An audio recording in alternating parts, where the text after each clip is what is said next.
Dans cette vidéo, on va voir une autre fonction de production qui est la fonction de production de Horton. Contrairement à la méthode CAM, ou la méthode du phi-index, cette fonction de production de Horton va utiliser le fait que le sol se sature au fur et à mesure de la précipitation. Dans le schéma de Horton, on a une capacité d'infiltration du sol qui est maximale au début de l'averse quand le sol est sec et qui va diminuer au cours du temps. Horton a proposé une équation de cette vitesse d'infiltration au cours du temps qui prend la forme d'une fonction exponentielle décroissante. Donc on peut représenter cette vitesse d'infiltration sur le graphique du hiétogramme de précipitation brute, parce que cette vitesse d'infiltration aura la même unité que l'intensité de précipitation en millimètres par heure. Et donc je peux superposer sur le hiétogramme cette vitesse d'infiltration de Horton.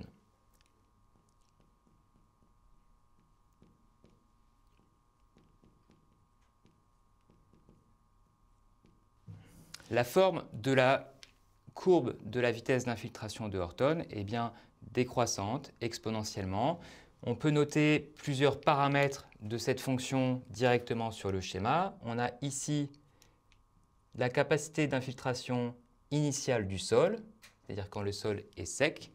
On va noter ça F0. On voit que le comportement exponentiel décroissant tend asymptotiquement vers une limite inférieure. Cette limite inférieure est un autre paramètre de la fonction de Horton. On le note généralement FC. Et le troisième paramètre de la fonction de Horton va indiquer comment la courbe décroît au cours du temps. Si on a une décroissance qui est beaucoup plus creusée ou si on a une décroissance qui est beaucoup plus linéaire.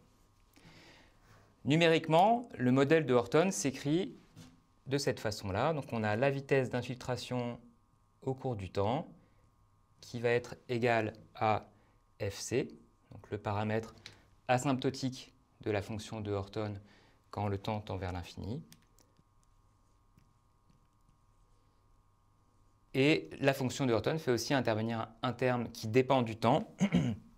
Donc c'est la description de la décroissance de cette fonction d'infiltration au cours du temps. Le paramètre K ici va jouer sur la courbure de la décroissance. Et on a le paramètre F0 ici qui est la valeur de la fonction pour le temps t égale 0.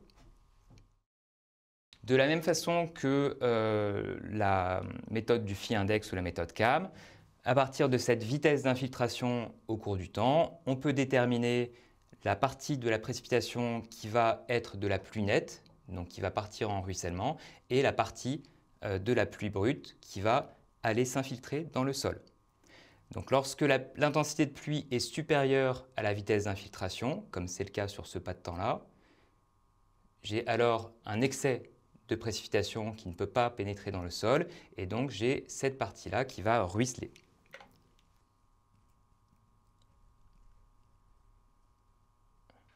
Cette partie de la pluie brute a une valeur d'intensité supérieure à la vitesse d'infiltration, donc cette air assuré-là part en ruissellement et donc constitue ce qu'on appelle la pluie nette. Toute la partie de la pluie qui est inférieure à la vitesse d'infiltration va pouvoir pénétrer dans le sol.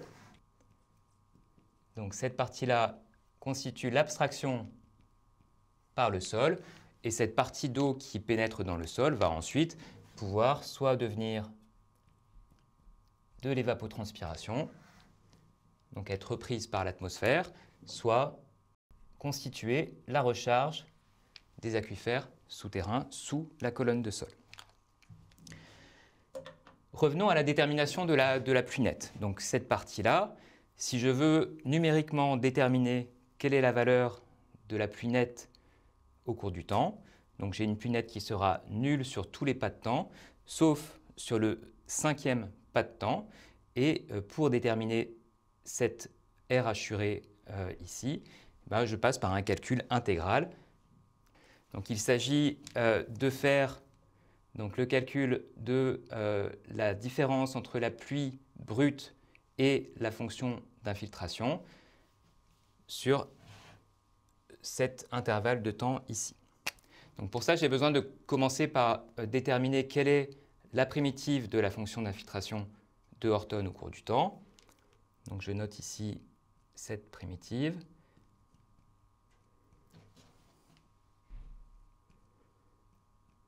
Une fois que j'ai déterminé la primitive de la fonction de Horton au cours du temps, j'ai besoin de passer par un calcul d'intégration. Donc ici, pour avoir la pluie nette entre le pas de temps 4 et le pas de temps 5, cette pluie nette va être l'intégrale de la pluie brute entre le pas de temps 4 et le pas de temps 5, moins l'intégrale de la fonction de Horton, qui correspond à cette R hachurée en jaune ici, entre le pas de temps 4 et le pas de temps 5.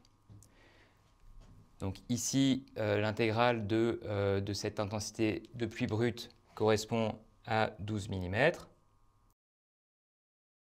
moins l'intégrale entre le pas de temps 4 et le pas de temps 5 de la fonction de Horton.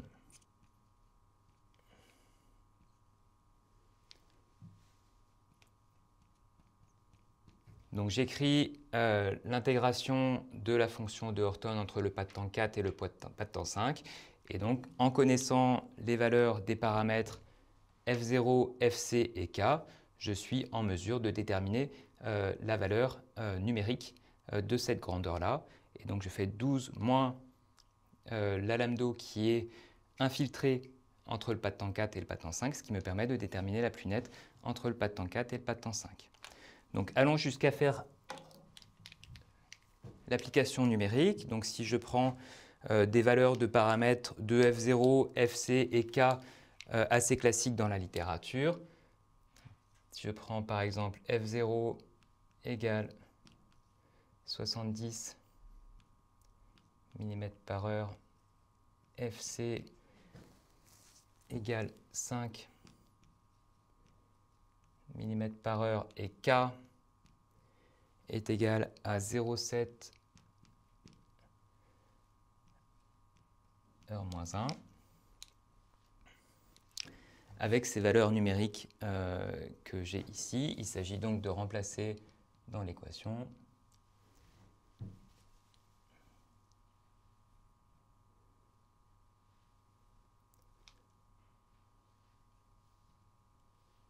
avec ces développements numériques, on obtient une valeur de pluie nette cumulée entre le pas de temps 4 et le pas de temps 5 de 4,16